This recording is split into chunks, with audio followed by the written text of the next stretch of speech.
இன்னைக்கு நம்ம இன்டர்வியூல நம்மோடு இணைஞ்சிருக்க சிறப்பு விருந்தினர் சமூக செயற்பாட்டாளர் மற்றும் குற்றவியல் வழக்கறிஞர் திரு RS தமிழ்ந்தன் அவர்கள். வாங்க பேசுவோம் சார். வணக்கம் சார். வணக்கம் சார். தொடர்ந்து இந்த 12 நாட்களே குழந்தைகளுக்கு எதிரான குற்ற சம்பவங்கள் அதிகமாக ஆயிருக்கு அப்படின்னு ஒரு ரிப்போர்ட் சொல்றாங்க. இப்போ கூட திருச்சியில் தன்னோட தங்கச்சி மாதிரி பார்க்க வேண்டிய ஒரு பொண்ணை அந்த குழந்தைய கூட்டிட்டு போய் போதை மருந்து கொடுத்து அந்த பொண்ணை சீரழிச்சிருக்காங்க அப்படின்னு சொல்றாங்க. சார், என்ன நடந்திருக்கு?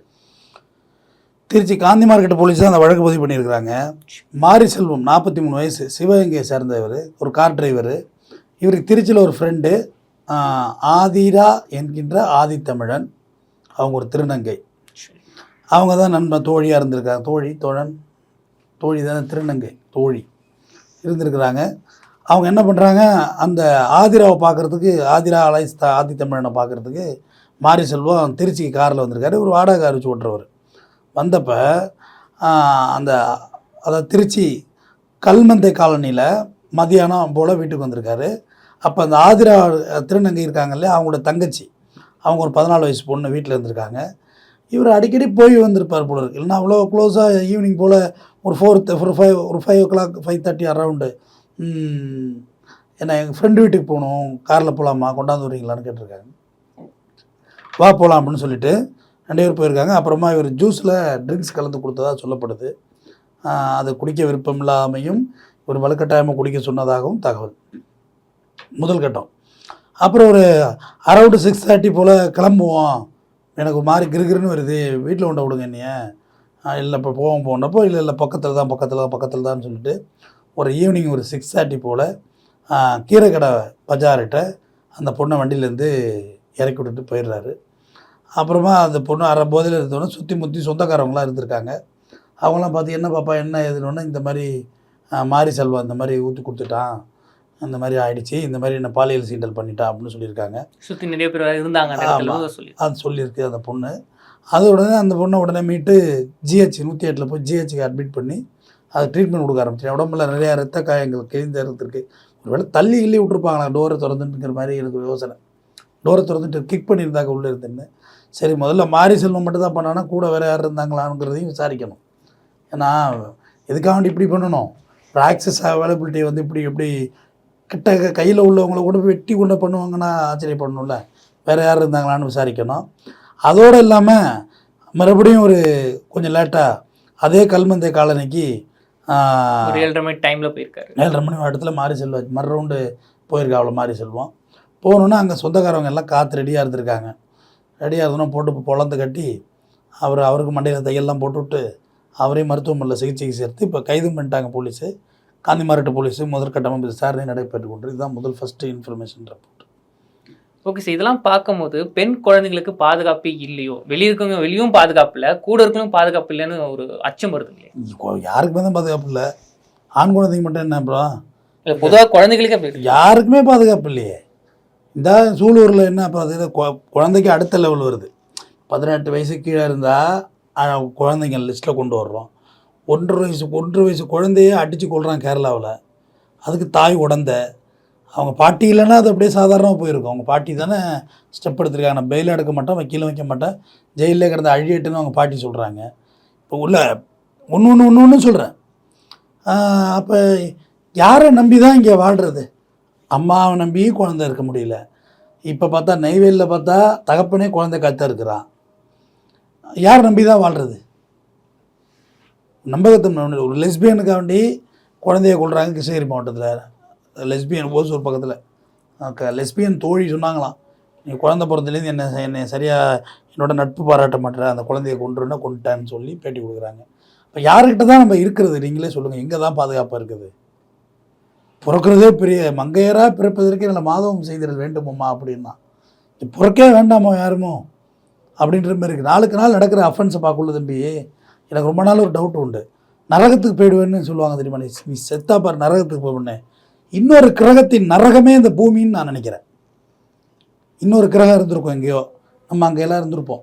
அங்கே செஞ்ச பாவத்தோட விளைவு தான் இந்த பூமியில் இருக்கிறோன்னு நினைக்கிறேன். அங்கே பார்த்தா போர் நடக்குது, அங்கே பார்த்தா டெல்லியை பார்த்தா தேட்டர் பற்றி பிடிச்சி 21 பேர், ஹோட்டல் பற்றி பிடிச்சி எரிஞ்சு 21 பேர் சாகிறான். அங்கே பார்த்தா ஹார்மோஸ் தீவில் பாமாக போடுறாங்க, அங்கே பார்த்தா உக்ரைனில் பாமாக போடுறாங்க. ஒரு மரணத்துக்காக நீ அழுகிறீல்ல, கொத்தாக கொள்கிறான். இலங்கையில் பார்த்தா கொத்து கொத்தாக கொண்டான். இப்படி உலக நாடுகள் போர்களில் போர் போட்டு கொத்து கொத்தாக கொள்வது, சிலிண்டர் கொடுக்கறது இல்லை. பணம் வச்சிருக்கவன் பணம் படைத்தவன் பணம் மேலும் பணக்காரன் ஆகிறான். Rich making rich, poor making poor இப்படின்ல இருக்குது. ஏற்றத்தாழ்வு, சாதி சண்டை, கல்யாண வீட்டில் சாப்பிட்டுட்டு இருக்கணும் புது மாக்கு மாக்குன்னு வெட்டுறாங்க. அன்றைக்கி பார்த்தா ஆலங்குளம் தென்காசியை. அப்போ எங்கே தான் தம்பி வாடுறது? கட்சிக்காரன் என்ன செய்கிறான், வேலை வாங்கி தரேன்னு சொல்லிட்டு போய் இப்போ கூல்ட்ரிங்ஸில் மயக்க மருந்து கொடுத்து பாலியல் அப்யூஸ் பண்ணிட்டு உறவு முறையற்ற நடக்குதுன்னு சொல்ல வர்றது. ஒரு ஒரு நெறிமுறை கெட்டு போச்சு டோட்டலாகவே. நீங்கள் என்ன தான் நீங்கள் வந்து சிஸ்டம் சரியில்லை, கவர்மெண்ட் சரியில்லை, அதெல்லாம் தாண்டி இருக்கீங்க. நெறிமுறையற்றன்னு சொல்லுவாங்கள்ல, அறமற்ற நெறிமுறையற்ற ஒரு வாழ்வியலுக்கு எல்லாருமே ஆயிட்டாங்கிறத ஒத்துக்கணும். இங்கே ஒன்றும் இங்கே யாரும் நல்லவங்க கேட்டவங்களாம் இல்லை. சந்தர்ப்பம் கிடைச்சா இங்கே எல்லோரும் தப்பு செய்ய தயாராக இருக்காங்க. சந்தர்ப்பம் கிடைச்ச ஒருத்தன் தப்பு செய்யாமல் இருந்தான்னா அவன் யோக்கியன்.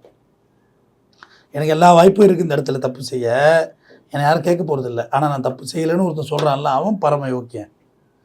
ஆனால் இங்கே எல்லோரும் சந்தர்ப்பம் கண்ணி குத்திருப்பாங்கள்ல, கொக்கு வந்து உட்காந்தோன்னா கொக்கு மாட்டிக்கும். அது மாதிரி எல்லாருமே சந்தர்ப்பத்துக்காக வெயிட்டிங் பண்ணுற மாதிரி தான் தெரியுது. சார் இப்போ இங்கே பெண்களும் சரி சிறுமிகளும் சரி எப்படி தான் சார் வாழ்றது? இப்போ இங்கே கூட பாருங்களேன், அந்த சிறுமி ஒரு ஹெல்ப் கேட்டிருக்காங்க, என் ஃப்ரெண்டு வீட்டில் போய் கொண்டு போய் விடுங்க அப்படின்னு. உதவி செஞ்ச வந்தவர் வந்து உபத்திரமாக மாறி இருக்காரு. ஹெல்ப் யார்கிட்ட கேட்குறோம்னு இருக்குல்ல, ஹெல்ப் யார்கிட்ட, அது யார் அவர் உங்களுக்கு மாறி செல்வங்கிறது அந்த சிறுமிக்கு யார் முதல்ல அதை சொல்லுங்கள். என்ன ரிலேஷன்ஷிப், சொந்தக்காரனா அண்ணனா? இல்லைங்களே. உங்கள் அக்கா திருநங்கையோட பெஸ்டி ஃப்ரெண்டு. அப்போ எப்படி மொராலிட்டி வந்துடுது தம்பி? யார்கிட்டையும் உதவியை கேட்க வேண்டியதில்லை. எங்கேயுமே பாதுகாப்பு இல்லை. பள்ளிக்கூடத்தில் பிடி வாத்தியார் அழைச்சிட்டு போகிறான் ஸ்போர்ட்ஸுக்கு, பேசணுமா இல்லையா? போய் அதை அப்யூஸ்மெண்ட் பண்ணுறான். நடக்குது தானே, காலேஜில் நடக்குது இல்லை, பள்ளிக்கூடத்தில் நடக்குது இல்லை, எல்லா இடத்துலையும் நடக்குது தம்பி அஃபென்ஸு. ஸ்டேஷனில் நடக்குது. சிங்கப்பெண் போலீஸ் போடுறாங்க, சிங்கப்பெண் மேலே பாஞ்சிட்டார் ஒரு ஆண் புலி பாஞ்சிட்டு. எங்கே இல்லை சொல்லுங்கள்? பொலிட்டீஷியன்ஸ், காமன் பீப்புள்ஸ் எல்லா இடத்துலையும் அப்யூஸ்மெண்ட்ஸ் நடக்குது. அப்போ அந்த அப்யூஸ்மெண்ட்ஸ் நடக்கிறது யார் நடக்கணும்? கவர்மெண்ட் தான் நடக்க முடியும்.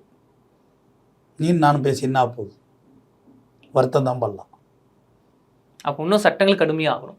சட்டங்கள்லாம் கடுமையாக தான் இருக்குது. தூக்கெல்லாம் இன்னும் நாட்டை விட்டு எடுக்கலையே. ஆனால் அப்போ இந்த மாதிரி தப்புகள் நடக்குது. நிர்பயா இதில் வந்து தூக்கு தண்டனை கொடுத்தாங்க, ஏற்றினாங்க தானே, தொங்க விட்டாங்க தானே. ஆமாம் சார். இப்போ விளாத்தி கொடுத்த ரெட்டாயிரம் தூக்கு தண்டனை கொடுக்கலையா? கொடுத்துட்டு தான் தம்பி இருக்காங்க. சார் ஒரு பக்கம் குற்றங்களும் நடக்குது, தண்டனையும் கொடுக்குறாங்க. ஆனால் குற்றங்கள் அதிகமாக நடக்குதுங்க.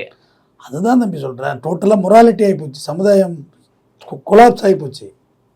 அதுக்கு காரணம் மது. நீங்கள் மதுவை நிப்பாட்டாமல் இந்த நாட்டில் நீங்கள் எதையுமே யூனிஃபார்ம் பண்ணவே முடியாது. அது சும்மா ஒரு ஃபேக். நான் வந்து டிசிப்ளின் பண்ண போகிறேன் அப்படின்னு சொல்கிறது ஒரு ஃபேக். மதுவை நிப்பாட்டினா மட்டும்தான் இந்த சொசைட்டியை யூனிஃபார்ம் பண்ண முடியும்.